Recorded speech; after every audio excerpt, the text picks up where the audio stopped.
Alamin wassalatu wassalamu ala asyrafil anbiya'i wal mursalin wa ala alihi wa sahbihi ajma'in.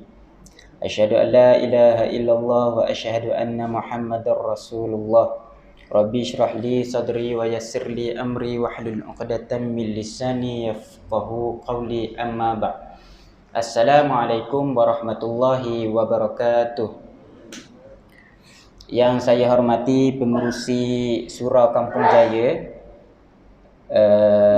yang dihormati Tuan Imam, Tuan Bilal, seluruh jawatan kuasa Surau Kampung Jaya, muslimin, muslimat, hadirin hadirat yang dikasihi oleh Allah sekalian. Alhamdulillah, pertamanya marilah sama-sama kita sentiasa memanjat kesyukuran kepada Allah Subhanahu wa taala kerana pada hari ini masih lagi kita dikurniakan kehidupan dan juga dikurniakan nikmat yang paling besar dalam hidup kita, iman dan Islam. Alhamdulillah. Dan pada hari ini insya-Allah kita berada di dalam majlis ilmu. Mudah-mudahan program kita pada hari ini mendapat manfaat. Jadi mudah kenal lagi tak siapa ni? Tak kenal lagi siapa mari ceramah ni. Baiklah. Nama saya Muhammad An-Nazili bin Yahya, berasal daripada kampung Wakaf Tapai lah di Magang. Bekerja dalam bidang farmasi, penolong pegawai farmasi dekat Pejabat Kesihatan Daerah Kemamang. Kita taaruf sikit tak?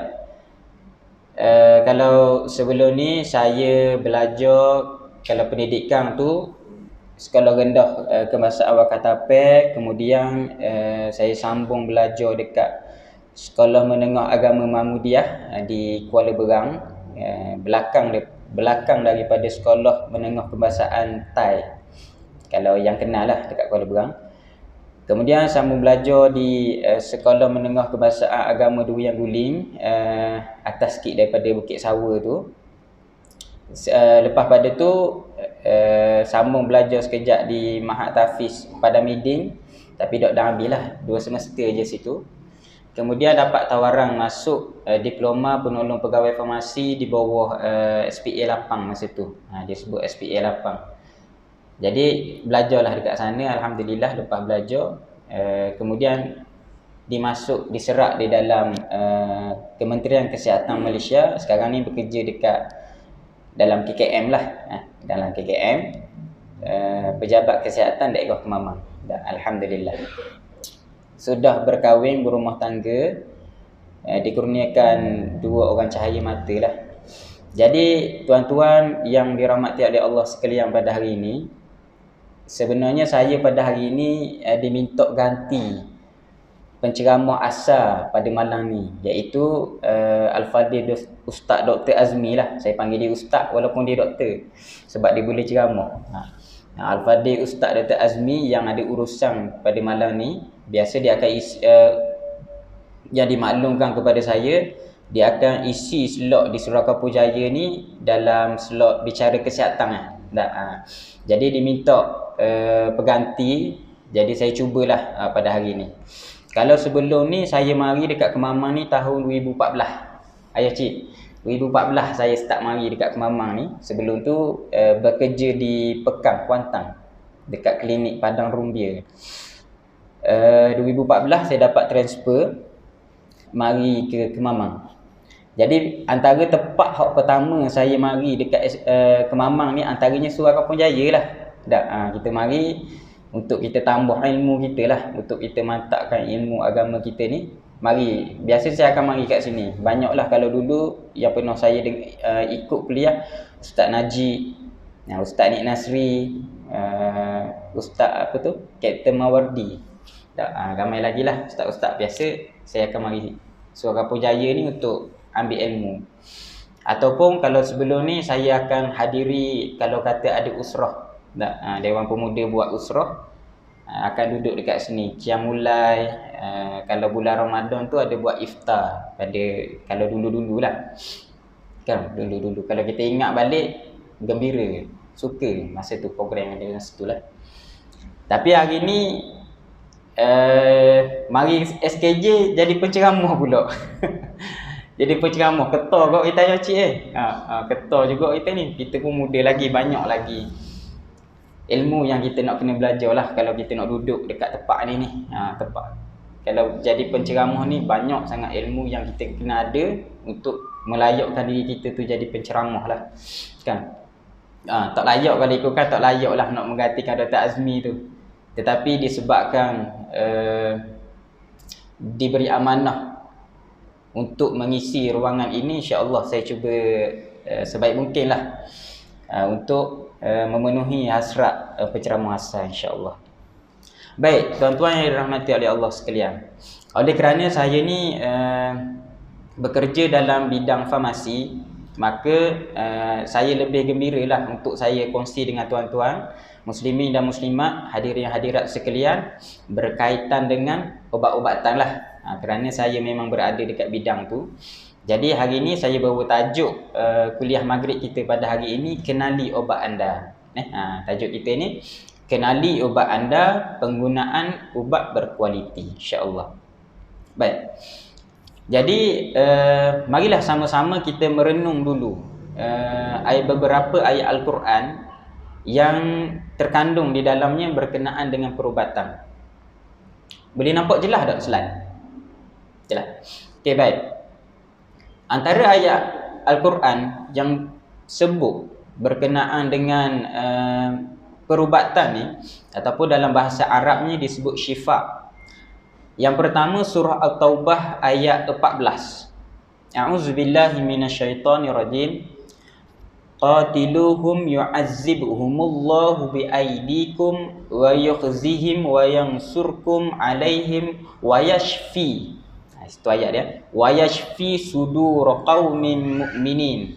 Maksudnya, perangilah mereka, nescaya Allah akan menyeksa mereka dengan perantaraan tangan kamu, dan Allah akan menghinakan mereka serta menolong kamu, menewaskan mereka, dan ia akan memuaskan hati orang-orang yang beriman.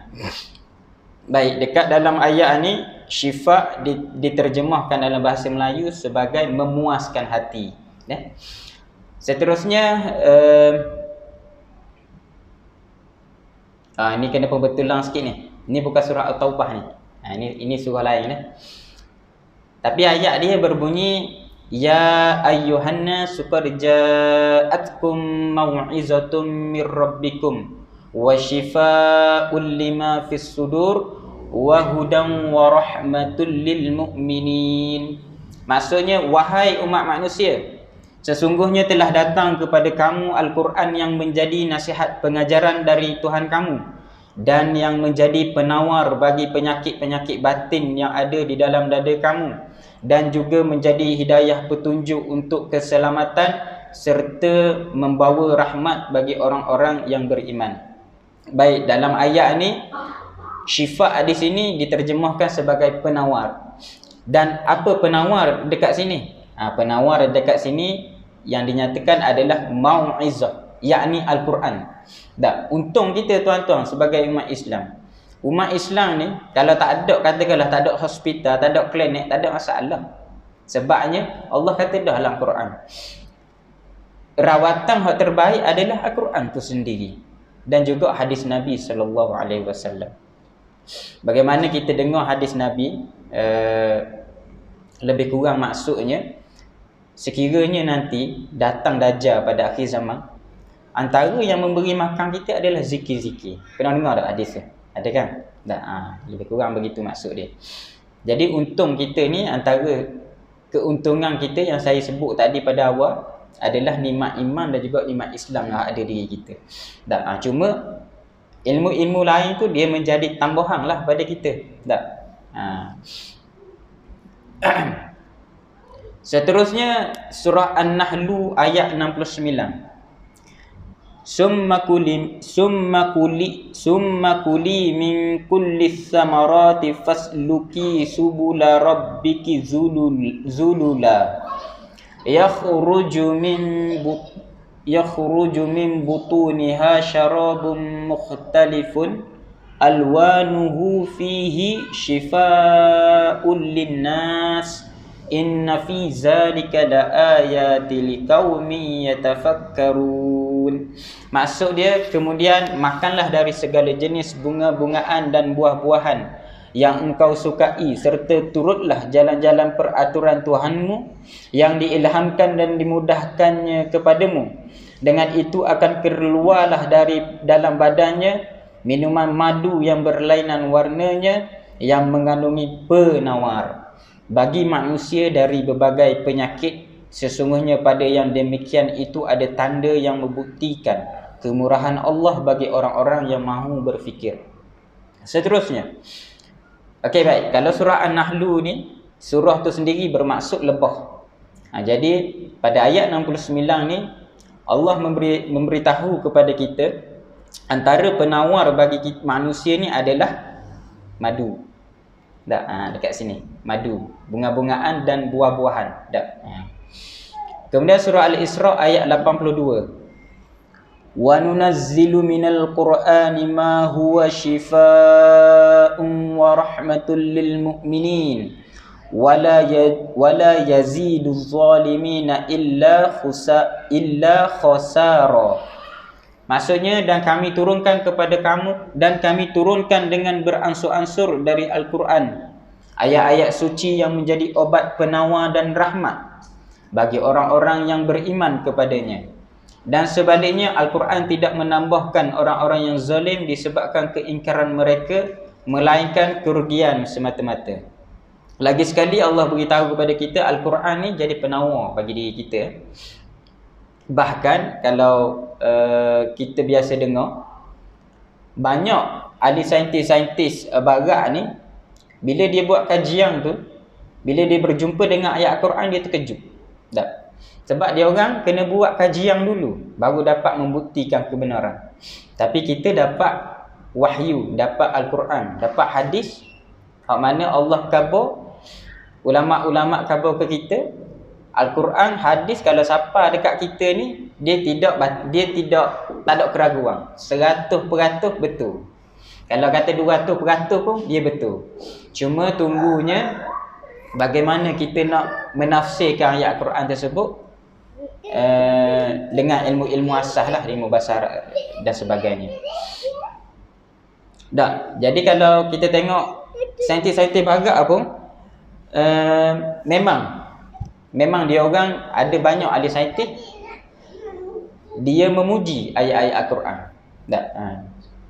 Sebabnya orang kafir ni dia banyak ragam, dia banyak jenis. Ada yang memang nak ingkar betul, ada yang dia kafir sebab hidayah dok siapa. Sebab tu dok pelik, ada banyak orang-orang barat ni, saintis, bila jumpa ayat Al-Quran bertepatan dengan dia kaji, terus masuk Islam. Banyak. Bukan setakat saintis, pendeta pun, orang kata apa, yang dekat gereja tu, apa dia panggil? Pendeta lah. Dia punya father dah dekat gereja. Antara father yang masuk Islam ni, kalau tuan-tuan kenal Yusuf Estes, Al-Fatih Ustaz Yusuf Estes. Dulu dia pendeta. Ni antara pendeta yang kita kata jujur lah, yang tidak munafik dengan Kristian dia, yang tidak fasik dengan Kristian dia. Dia kaji betul Bible ni. Dia kaji, akhirnya dia dapat keraguan. Akhirnya ada sahabat dia bagi Al-Quran, bila dia baca je Bismillahirrahmanirrahim, dengan nama Allah yang Maha Pemurah lagi Maha Mengasihani. Dia baca buku, dia tunjuk dekat dia punya pengetua lah dekat Bible tu. Jadi pengetua tu cakap, jangan baca buku ni, bahaya. Dia cakap bahaya, jangan baca. Dia kata lagi dia nak baca. Bila dia baca, akhirnya terselah lah kebenaran yang ada dalam Al-Quran. Akhirnya masuk Islam. Sekarang ni dia giat berdakwah dekat belah Eropah sana lah. Tu antara geng-geng Dr. Zakir Naik lah tu. Baik, seterusnya surah Syu'ara ayat 80. Wa iza maritu fahuwa yashfin. Dan apabila aku sakit, maka dialah yang menyembuhkan penyakitku. Ayat Syu'ara ni, ayat ni berkenaan dengan dialog antara Nabi Ibrahim lah dengan pengikut dia. Jadi dia nak memberi keyakinan kepada pengikut dia, kaum dia pada masa tu, Bila aku ni sakit, Nabi Ibrahim cakap, yang beri sembuh aku ni siapa? Allah. Keluarlah ayat ni, wa iza maridtu fahuwa yashfin.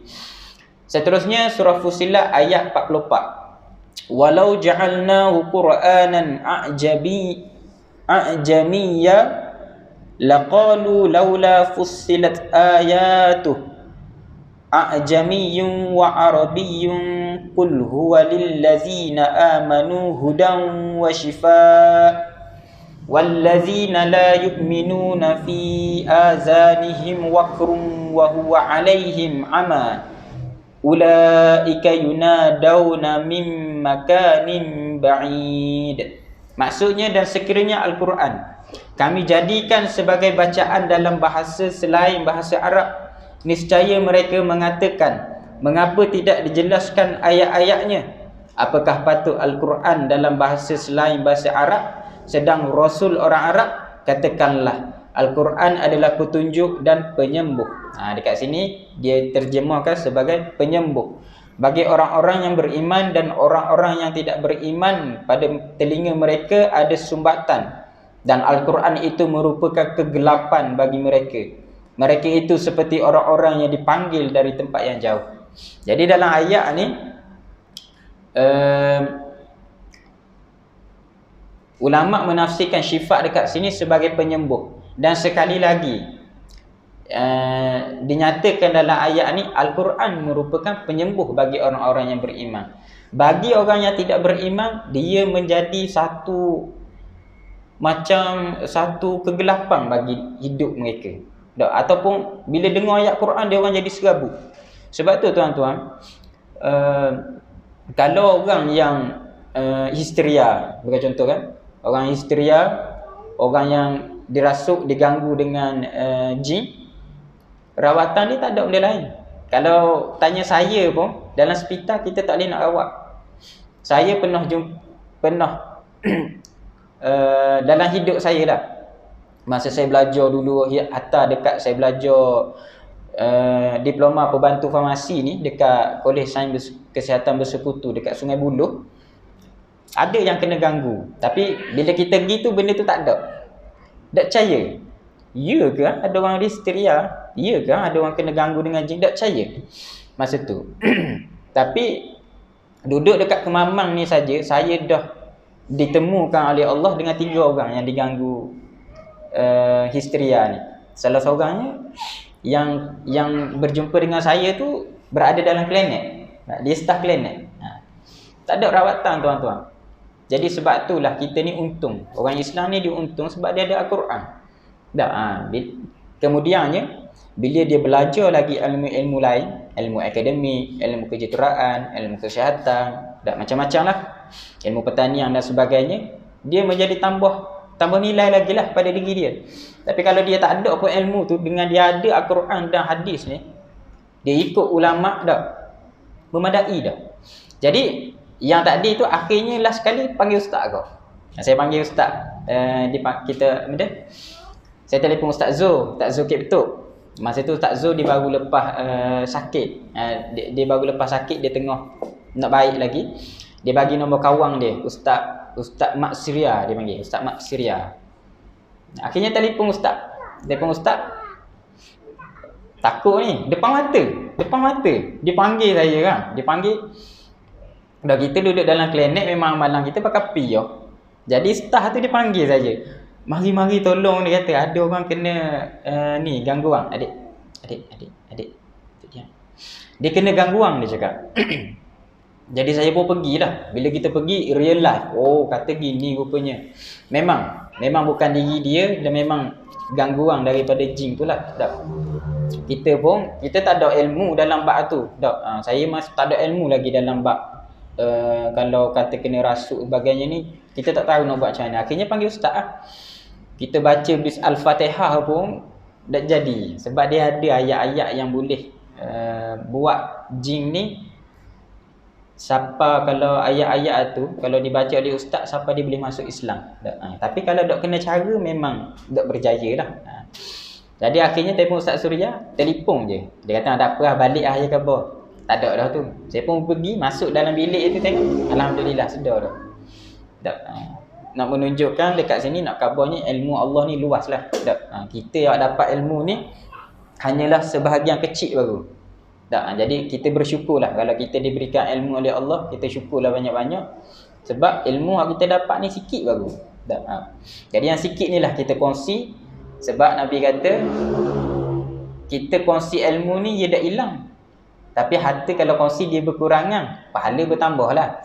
Tapi ilmu kalau kita kongsi dia tak berkurang, dia semakin tambah ilmu tu dalam diri kita. Tak. Banyaklah 2 orang lagi tu pun gitu juga, akhirnya terpaksa panggil ustaz. Kita bagi Panadol pun, kita bagi ubat tahan sakit pun dia dah hilang kalau kena rasuk ni. Baik. Kita tengok beberapa hadis Nabi, ada 4 hadis Nabi lah saya sertakan dekat sini. Daripada Abu Hurairah radhiyallahu anha bahawa Nabi sallallahu alaihi wasallam bersabda, "Ma anzalallahu da'an illa anzala lahu shifaan." Maksudnya Allah tidak menurunkan sesuatu penyakit melainkan diturunkan bersamanya penawar. Riwayat Al-Bukhari. Seterusnya daripada Anas bin Malik radhiyallahu anhu bahawa Nabi sallallahu alaihi wasallam bersabda, "Innallaha haitsu khalaqad dawa'a fatadawa." Maksudnya sesungguhnya Allah ketika menciptakan penyakit. Penyakit ni hamba, makhluk. Dia juga makhluk yang dicipta oleh Allah. Diciptakan juga penawar. Maka berobatlah kamu. Riwayat Imam Ahmad. Seterusnya daripada Abi Darda radhiyallahu anha bahawa Nabi sallallahu alaihi wasallam bersabda, "Innallaha anzala ad-da'a wad-dawa'a wa ja'ala likulli da'in dawa'a fatadawa wa la tadawa biharamin." Maksudnya sesungguhnya Allah Ta'ala telah menurunkan penyakit dan ubat dan menjadikan bagi setiap penyakit itu ubatnya. Maka berubatlah kamu dan jangan kamu berobat dengan benda yang haram. Riwayat Abu Daud. Yang terakhir daripada Abu Hurairah radhiyallahu anhu bahawa Nabi sallallahu alaihi wasallam bersabda, "Naha Rasulullah sallallahu alaihi wasallam 'anid da'il khabith." Maksudnya Nabi melarang daripada berobat dengan ubat yang kotor. Riwayat Ahmad. Jadi dalam hadis ni kita dapat tengoklah sebenarnya perubatan itu memang ada dalam Islam. Perubatan itu memang ada dalam Islam.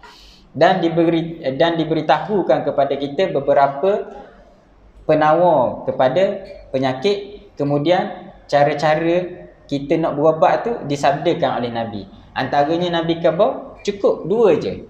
Jangan berobat dengan benda yang haram, jangan berobat dengan benda yang kotor. Selain daripada tu kita boleh ambil dia sebagai obat. Daripada hadis ni juga kita boleh buat kesimpulan lah. Walaupun kita tahu obat tu ataupun bahan itu boleh dijadikan obat, tetapi dia ada proses-proses tertentu. Dia ada proses-proses tertentu nak menjadikan benda tu obat.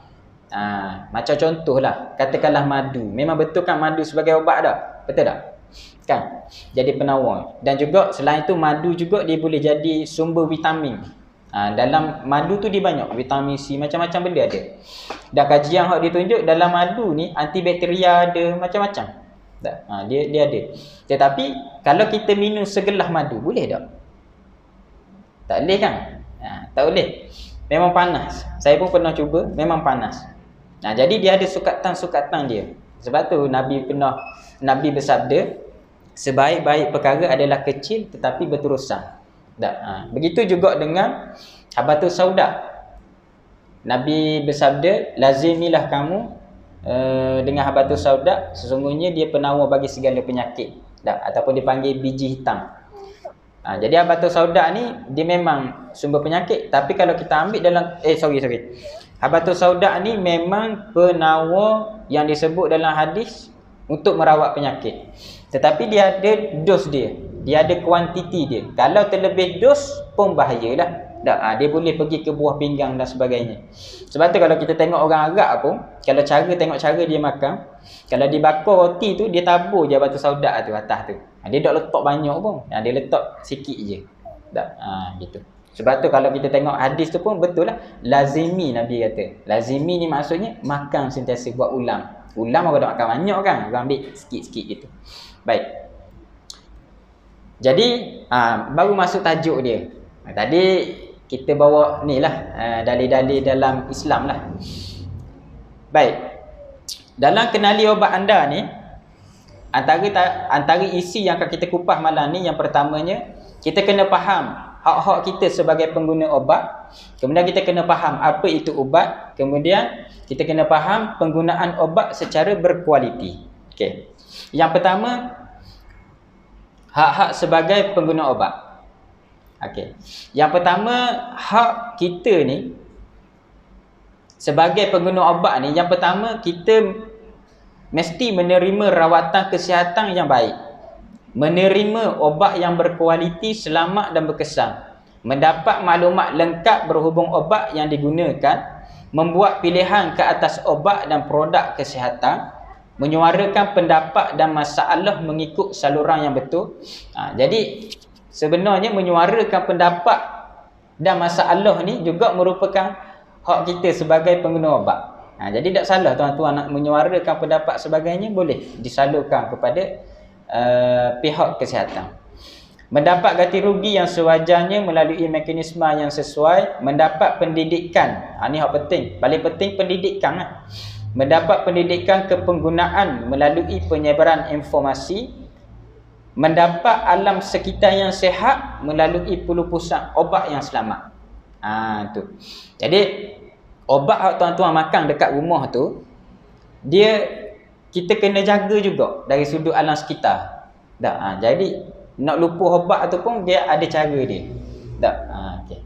Sebab tu tuan-tuan, kalau kita pergi klinik kan ada gambar tanya kan, kita bagi sebulan biasa, sebulan obat. Boleh tak bagi 3 bulan je tu. Dak lagak nak bagi klinik. Kita bukan tak bagi 3 bulan direct tu. Tapi pengalaman hak biasa berlaku, bila obat terlalu banyak, pesakit tak makan. Sebab dia nampak terlalu banyak, dia tak makan. Satu hal. Yang kedua, nama obat payah tak ingat dah. Paling mudah sebut ubat darah tinggi, ubat kecil manis, ubat kolesterol. Tapi nama ubat tu dah ingat. Antara nama ubat contoh, kalau darah tinggi, amlodipine. Jadi balik ni ingat belaka agak je. Boleh jadi farmasi belaka lah. Jadi ubat darah tinggi antaranya amlodipine. Ubat kolesterol, simvastatin contoh. Ubat darah ubat kecil manis, metformin. Itu hak biasalah tu. Hak biasa. Jadi bila kita nak ambil obat tu, kita kena tahu nama, biar kita kenal dia.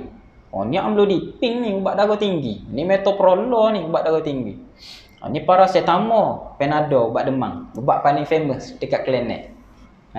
Anda ingat saya ada masa untuk sakit kepala? Actifast.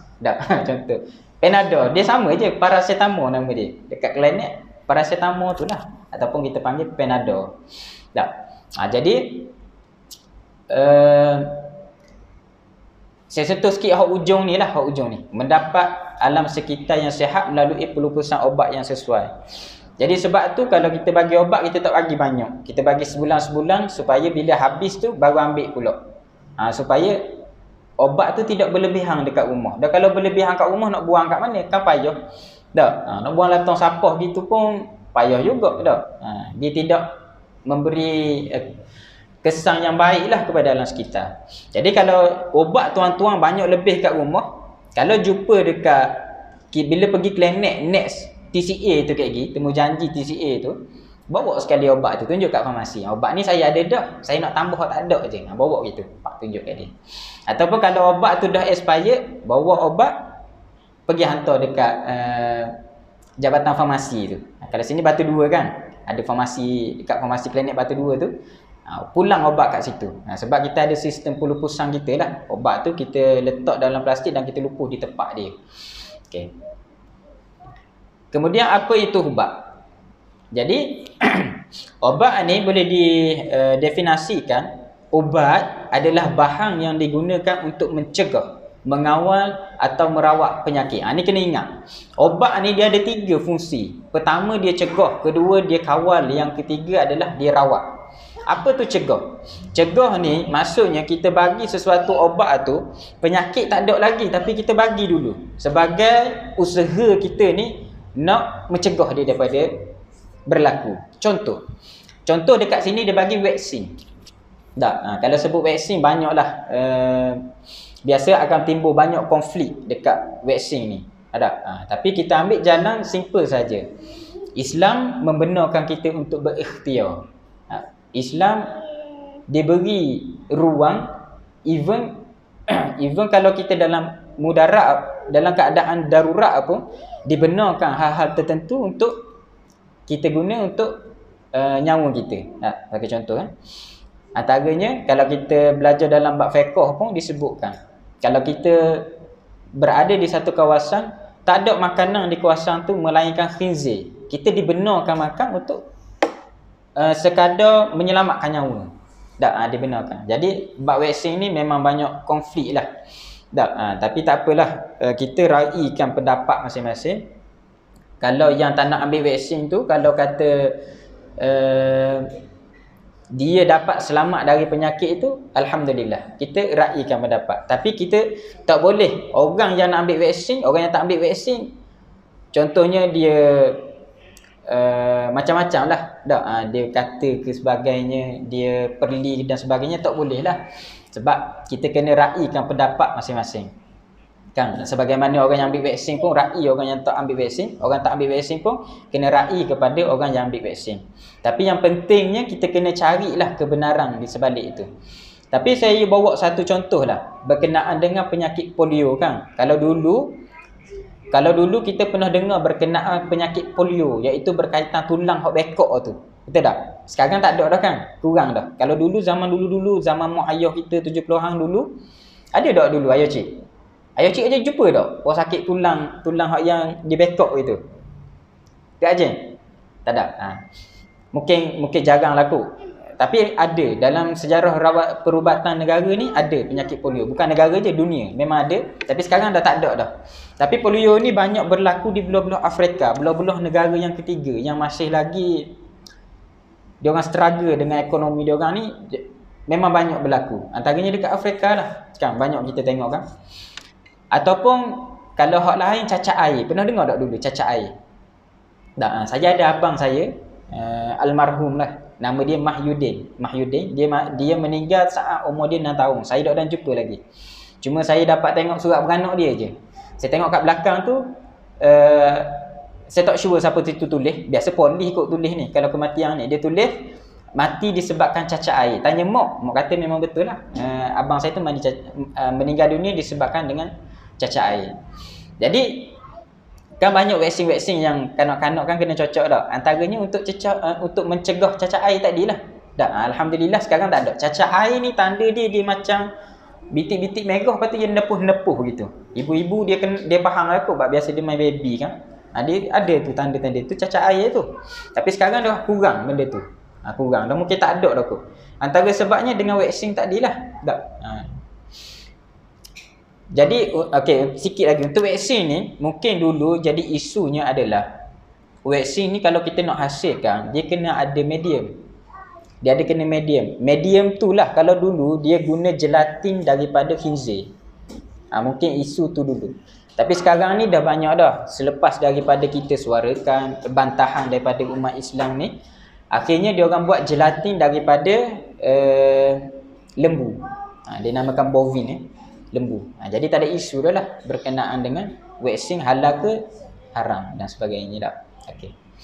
Dan vaksin pun kita tak bagi banyak. Kita bagi pada waktu yang teruk je. Macam contoh, Tuhan tunjuk contoh yang real lah dekat kita dah. Antaranya COVID baru-baru ni. Dah, vaksin tak banyak pun cocok. Berapa je? 1, 2. Kalau saya kena 1, 2, 3. 3 lah. Yang ketiga tu booster dia panggil. Lepas tu tak ada dah. Tak ada dah.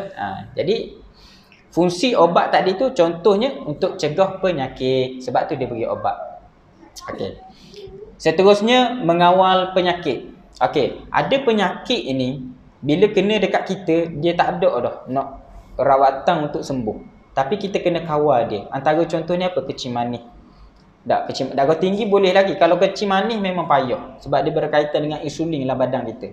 Kalau ada sini adik-adik yang belajar kelas sains tuling, yang ambil yang ada dalam tu biologi, dia faham lah. Dalam badan kita ni dia ada enzim-enzim, antaranya insulin. Insulin ni lah dia tukar gula dalam badan kita ni daripada glukos ke bentuk glukagon.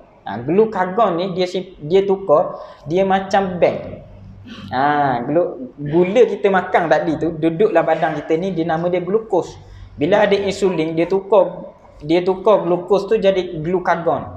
Dia macam peti simpanan gitu dalam badan kita. Kita boleh guna.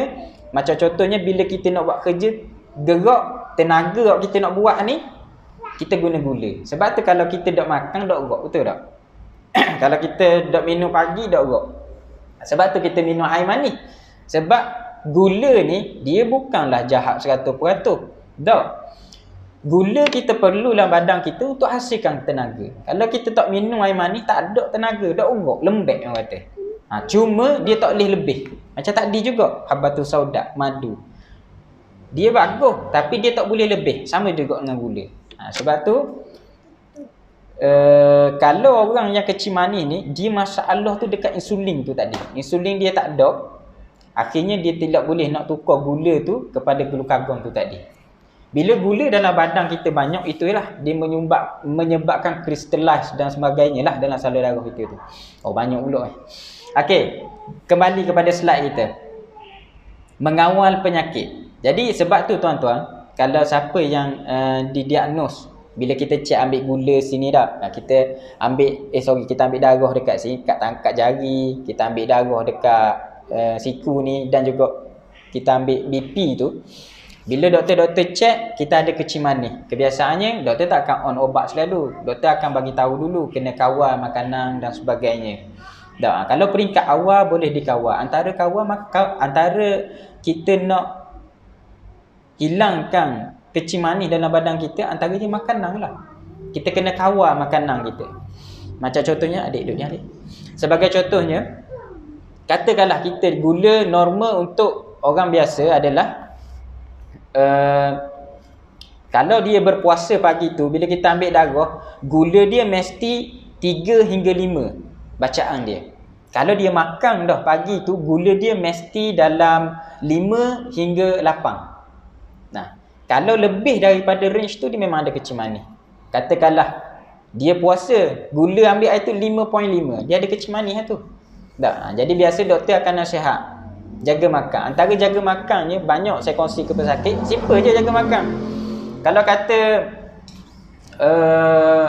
pagi ni kita minum dah air manis dah, petang malam tak payah minum lah, insya-Allah turun. Saya buat dah, memang turun. Minum air masak. Bila kita minum air masak dah, kita nak kecing, kita akan nak kecing semua, dia akan tubik. Bagus lah tubik air kecing tu, sebab dia akan buang gula-gula lebih dalam badan kita. Jadi minum semua. Tapi bila kita ni minum air manis, pagi tadi ada dah gula, petang minum lagi ada lagi gula, malam minum pula. Malam ni ada jamuan, minum pula. Dia makin banyak. Sekarang ni pun orang muda pun dia dah ada dah kecil manis. Jadi kena jagalah tu. Antara yang Kementerian Kesihatan perkenalkan kepada kita berkenaan diet ni, suku-suku separuh. Suku tu protein, suku tu karbohidrat. Karbohidrat tu benda. Karbohidrat tu nasi, mi, kuitiau tu karbohidrat tu. Gandum karbohidrat, kanji maksud dia. Kalau dalam pinggang tu Kementerian Kesihatan khabar suku-suku separuh je makan. Ni suku. Separuh ni benda. Separuh ni buah-buahan, sayur-sayuran. Kena letak separuh gitu. Sebab tu kalau tengok Mak Saleh, dia makan stik, dia buat salak banyak-banyak, semakuk dia buat. Betul tu. Atau kita boleh tiru. Kebijaksanaan adalah milik umat Islam yang tercicir. Di mana kita jumpa, ambil. Sebab tu kita boleh belajar juga daripada Mak Saleh. Makanan dia apa semua tu betul, benda hak yang Islam ajar, kita boleh ambil. Okey. Seterusnya, merawat penyakit. Merawat penyakit ni macam contoh kalau kita demam lah. Kalau kita demam, kita pening sebagainya, kalau kita pergi klinik bagi Panadol tu tak. Bila makan Panadol, sebelum makan tu bismillah lah. Bismillah dulu, selawat dulu, minta Allah beri kesembuhan. Tak. Kalau dulu Syekh Hanafi, saya pernah dengar juga Syekh Hanafi kat sini. Dia kata kalau dulu kita sakit ni, pertama kali jangan hunggah Panadol, lalu istighfar dulu. Tak. Penyakit itu kadang-kadang mari sebab Tuhan nak dengar istighfar kita. Istighfar. Kemudian bismillah, selawat, ambil Panadol tu, minta sembuh. Biasa kalau makan Panadol sembuh tak? Itu dikatakan obat itu rawat penyakit. Jadi boleh fahamlah obat ni dia ada 3 fungsi: mencegah, mengawal dan merawat.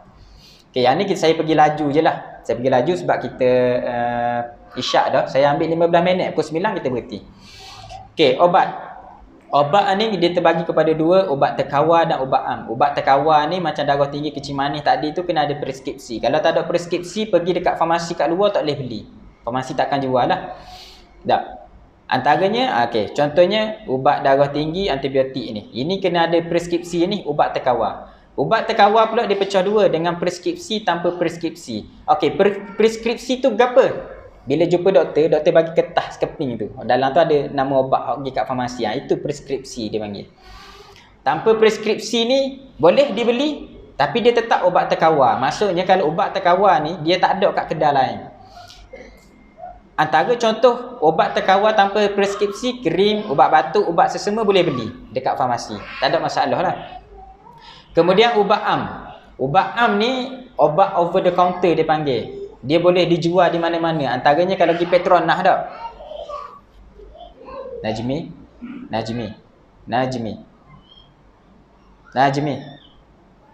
Ahmad Nur Hilmi, Najmi Aminuddin. Diam. Okey, ubat am ni dia boleh beli tanpa preskripsi di kedai farmasi ataupun kedai biasa. Tengok ni. Contohnya ubat demam vitamin, Panadol lah. Kan biasa kita pergi dekat Petronas ada jual kan, Panadol Activas. Itu obat am. Okey, kemudian nama obat. Okey, obat ni dia ada nama generik dan juga dia ada nama jenama. Nama generik ni bahan aktif. Kalau tuan-tuan biasa makan paracetamol, nama dia paracetamol tu.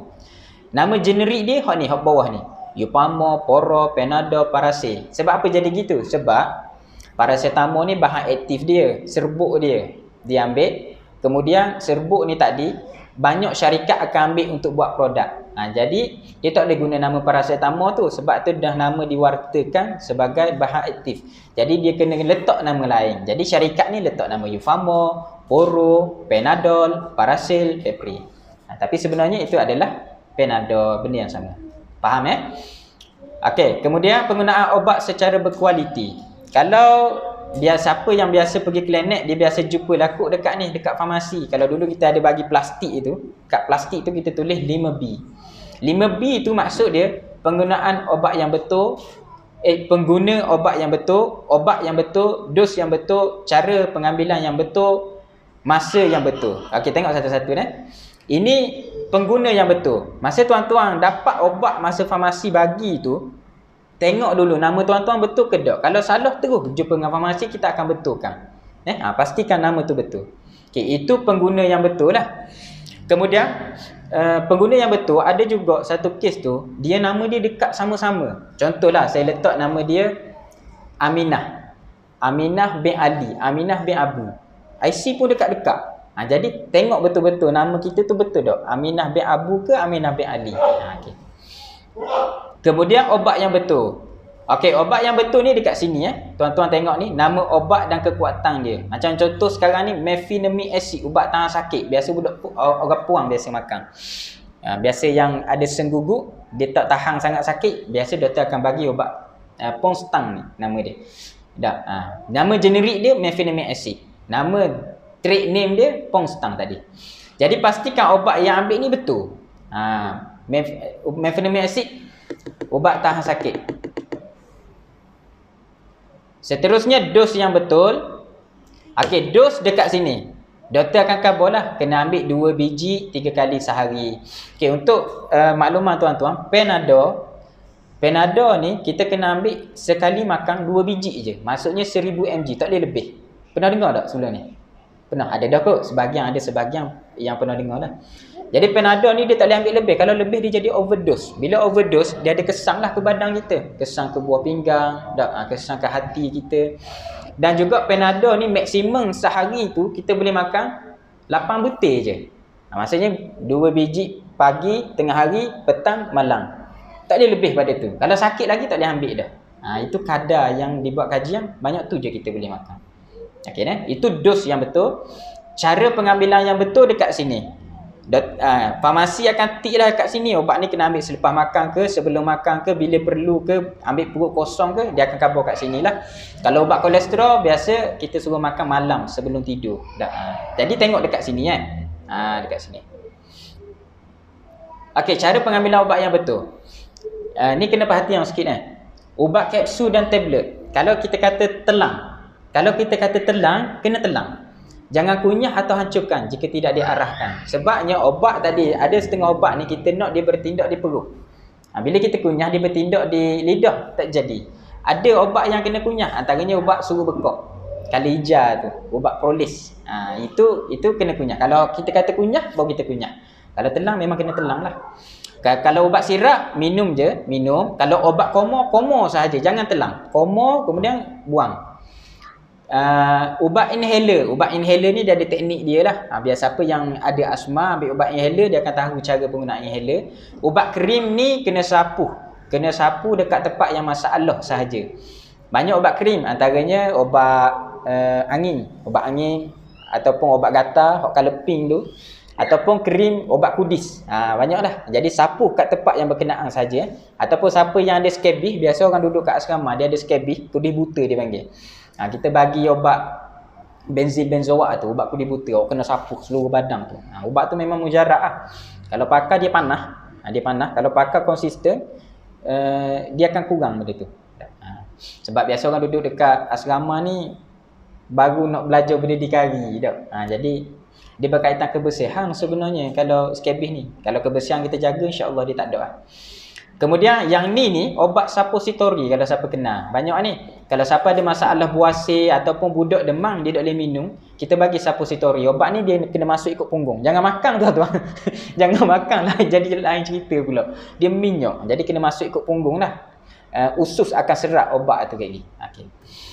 Seterusnya masa yang betul. Masa yang betul tuan-tuan boleh tengok dekat sini Pagi, tengah hari, petang, malam. Makan dekat tempat yang kita tanda tu lah. Ada kat situ.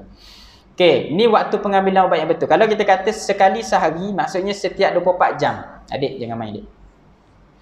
24 jam, contohnya ubat darah tinggi. Makan pagi. Pagi kalau tuan ambil pukul 8, kalau kita makan satu kali 24 jam, maksudnya pukul 8 pagi esok kena makan. Konsisten. Baru obat tu optimum kepada diri kita. Kalau kita kata dos 2 kali sehari setiap 12 jam. Macam cara mudah, 8 pagi, 8 malam. Esok pula ulang pula, 8 pagi, 8 malam. 8 pagi, 8 malam. Dia gitu. Dos 3 kali, samalah. Setiap 8 jam, 6 pagi, 2 petang, 10 malam. Kalau 4 kali, 6 pagi, 12 petang, 6 petang, 12 pagi pula. Ini ubat-ubat tertentu je lah ni. Yang QID dia panggil. 4 kali sehari. Okey. Okey, dekat sini saya nak sentuh sikit lah berkenaan dengan obat tadi. Saya mengajak muslimin-muslimat yang dikasihi oleh Allah sekalian, sama-samalah kita hargai obat kita. Sebab obat yang keluar ni harga dia sangat mahal. Ada yang murah, ada juga yang kos dia tu agak tinggi lah. Jadi obat tu kita dapat free kan, percuma. Jadi kita hargailah obat. Kalau kata kita ada obat lebih kat rumah, bagi tahu kat kita ada obat lebih. Dan kita akan beri bekalan yang secukupnya. Kalau sekarang ni kita orang sedang mengalami masalah pembekalan obat. Sakit nak bagi Panadol pun kadang-kadang kena jimat nak bagi ke pasien sebab ada sikit masalah pembekalan obat. Kementerian Kesihatan kata insya-Allah bulan 8 ni pembekalan tu kembali normal lah. Sebab dia banyak ni berkaitan dengan perang dan sebagainya ni, dia jadi bahan material kita nak buat obat tu tak sampai kat negara. Jadi minta tolong sangat-sangat sahabat, muslimin, muslimah, ibu-ibu ayah je sama-samalah kita hargai obat kita. Kalau kita pergi dekat klinik, biasa doktor akan bagi Panadol, ubat batuk sesama sikit je kan tau. Orang kata tak cukup. Biasa kalau kita makan ubat tu dia okey dah. Kalau demam biasa, kalau demam tu berlanjutan, maksudnya ada penyakit yang lain. Jadi sebab tu kita tak beri banyak. Kita beri sekeping tu biasa cukup dah Panadol untuk sakit itu. Sebab tak adil lah, kita nak hargai obat kita tu lah. Kerajaan memperuntukkan wang yang banyak demi kesihatan rakyat. Makan ubat sebagaimana diarahkan. Jangan niagakan ubat anda, tak boleh. Okey, kesan sampingan sikit ya. Kesan dia ada dalam 4 slide lagi. Kesan yang tidak diingini selepas mengambil sesuatu obat pada dos yang betul. Bukan semua kesan sampingan adalah tidak baik. Sekiranya mengalami sebarang kesan sampingan, sila maklumkan kepada doktor ahli farmasi dengan segera. Antara kesan sampingan pening, mengantuk, muntah, ketidakselesaan perut, batuk dan lain-lain lah. Kalau ada kesan sampingan gini, untuk dapatkan maklumat, boleh pergi dekat farmasi. Ataupun siapa ada nombor Dr. Azmi ke, nombor saya ke, boleh tanya dekat saya. Apa makan ubat ni jadi pening-pening? Nanti kita khabar lah. Sebabnya bukan kesan sampingan tu tak baik. Kita jangan takut. Cuma kalau kesan sampingan hak teruk tu, macam contoh gatal-gatal sebagainya, tu kena pergi klinik. Macam contoh ni. Yang tadi kesan sampingan, yang ini alahan ubat. Kesan sampingan ni maksud dia, kalau kita makan ubat tu memang ada kesan tu. Contoh mengantuk. Kalau mengantuk kita tidur lah, kita tak boleh nak elok. Kalau dah ambil, batuk kita tak baik sebagai contoh kan. Ubat batuk dia mengantuk. Okey, seterusnya alahan obat. Alahan obat ni gini. Alahan obat ni maksud dia kesan yang kita tidak ingin berpunca daripada kesan hypersensitif terhadap obat yang dia ambil. Setiap orang fisiologi dia berbeza, biologi dia berbeza. Kadang-kadang ada orang dia boleh makan Panadol, ada orang dia tak boleh makan Panadol. Dia jadi antara contoh alahan ni, tanda ringan dia ruam atau gatal pada kulit, bengkok bibir dan lidah, gatal bengkak pada mata. Kalau ada tanda-tanda ni, tuan-tuan jangan tunggu, terus pergi klinik jumpa doktor Kalau yang serius, dia jadi sukar untuk bernafas, alahan hak teruk. Jadi kalau ada masalah tu, terus jadi jumpa doktor. Kemudian biasanya bila ada alahan obat, kita akan bagi kad alahan obat ni. Bila jumpa doktor, bagi kad tu, doktor akan tahu orang ni akan alergik pada obat-obat ni. Biasa hak alergik antibiotik lah. Dia makan antibiotik, dia jadi ruang-ruang merah-merah dia jadi. Jadi bila kita bagi, sebab dia ni tak boleh dengan antibiotik tu. Contohnya amoxicillin, dia tak boleh. Ada orang lain boleh makan antibiotik. Jadi kalau tak boleh, jumpa terus doktor akan bagi kad alahan yang colour kuning ni. Okey. Baik, hargai ubat anda. A'udzubillahi minasyaitonirrajim. Innal mubazzirina kanu ikhwanash syayatin wa kana syaitanu li rabbih kafura. Maksudnya sesungguhnya orang-orang yang bazir itu adalah saudara syaitan, sedang syaitan itu adalah makhluk yang sangat kufur kepada Tuhannya. Surah Al-Isra ayat 27. Jadi sama-samalah. Okey, dekat ruang ni saya pun nak sentuh sikit. Antara contoh agama menyeru kepada kita tak membazir dan sebagainya kan. Begitu juga agama menyeru kepada kita buat baik kepada haiwan dan sebagainya, beri makan dan sebagainya. Pada masa yang sama, Allah juga Nabi juga meriwayatkan hadis kepada kita, an-nazafatul minal iman, kebersihan juga pada iman. Jadi antara hak saya nak sebut sini, pernah hari tu saya balik, saya lalu ikut Pasir Mina lah, jalan belakang tu. Kat situ kan biasa ada monyet-monyet orang bagi makanan kan tak? Jadi baguslah tu bagi makanan. Tapi yang tidak bagusnya, kita bagi makanan sekali dengan plastik. Betul tak? Kebiasaannya orang buat gitu. Ada yang tak bagi dengan plastik. Jadi kita pakat-pakat khabar ke masyarakat kita, bagi makanan tu betul dah. Islam anjur. Tetapi jaga kebersihan pun Islam anjur. Jadi kalau nak bagi makanan ke haiwan tu, kita ambil jepuk contoh, kita cubuh atas tu, plastik kita ambil, taklah kereta. Jumpa tong sampah, buang. Tak, boleh. Sebarkan kepada masyarakat ni.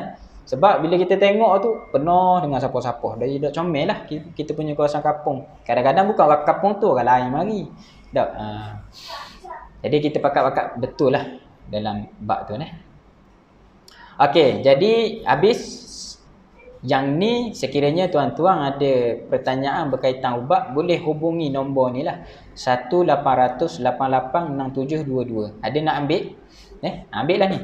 1-800-88-6722 ni. Segala soalan berkaitan dengan obat, boleh telefon, maklum dekat sini. Okey. Jadi saya rasa itu sahajalah untuk malam ni. Yang terakhir saya nak kongsikan, dalam bidang farmasi ni kita ada satu application, iaitu nama dia Pharma Checker. Okay. Pharma Checker. Nama dia macam ni, saya tulis dekat sini lah. Saya ambil kejap Okay, tujuan Pharma Checker ni tuan-tuan, kita kan sentiasa buat kempen supaya guna obat yang berdaftar. Jangan guna obat yang tak berdaftar sebab dia memberi kesan yang bahaya lah. Antaranya selalu yang kita jumpa majung-majung dan sebagai obat-obat ni, yang bila orang tu makan, dia raba makan habis badan dia rasa segar tu. Sebenarnya bahaya. Bila kita cek kandungan kat dalam tu dia banyak. Ada yang letak steroid. Tak, bila kita makan terus baik, tapi untuk jangka masa yang panjang dia bahaya untuk kita pula. Buah pinggang kita bahaya dan sebagainya. Jadi sebab tu kita syorkan gunalah obat yang berdaftar. Antara ciri-ciri obat yang berdaftar ni, dia ada nombor pendaftaran KKM tu, MAL, lepas tu dia ada 8 digit. Kemudian dia ada stiker hologram tu. Tapi benda tu orang boleh buat, orang boleh tiru. Jadi macam mana kita nak sahkan benda tu betul? Antaranya ni. Tuan-tuan boleh buka telefon dekat iPhone iPhone ataupun Android, dekat App Store tu ataupun Google Play tu, cari nama dia Pharma Checker ni, yang ni. Pharma Checker, download. Jadi cara dia, bila kita buka Pharma Checker tu, nanti kita scan dekat hologram tu, dia akan bagi nama maklumat ubat tu. Jadi kalau keluar maklumat tu, obat tu berdaftar lah. Kalau dia tak keluar, tak berdaftar lah. Tak. Kalau untuk kosmetik, dia ada nombor notifikasi. Nombor notifikasi daripada KKM tu. Kalau dia ada nombor tu, kita boleh guna dengan selamat lah. Kalau tak ada tu, hati-hatilah. Okay. Jadi itu saja untuk malam ni. Mudah-mudahan perkongsian kita dapat beri manfaat lah kepada diri saya dan juga tuan-tuan sekalian lah, muslimin dan muslimat semua. InsyaAllah banyak lagi benda yang saya nak kongsi. Mungkin pada masa ni tak sempat lah, habis dah. InsyaAllah lah jika berkesempatan kita akan jumpa pada lain masa lah. Okay, InsyaAllah. Jadi itu saja, kita tangguh majlis pada malam ni dengan tasbih kifarah dan surah Al-Asr. Subhanakallah.